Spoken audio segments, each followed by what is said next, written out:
Good morning, Savannah Oaks. Today is Thursday, April 23rd. It's an A Day. Congratulations to our Chief 3000 winners, Samantha G., Nathan H., Nathan K., and Claire A. Think about it Thursday. So if you want to pause the video for a minute after I read this to give you some time to think about it, that might be a good idea. So what single word can be used to complete all the words below? It is a word on its own. It's not just a group of letters. The word is are.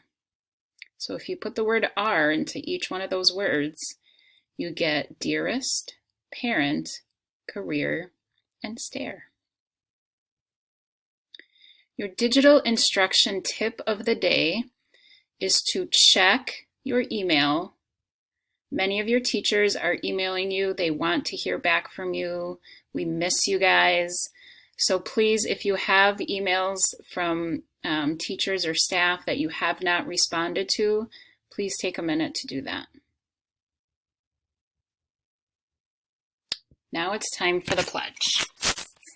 I pledge allegiance to the flag of the United States of America and to the republic for which it stands, one nation, under God, indivisible, with liberty and justice for all. Have a great day, everyone. We miss you.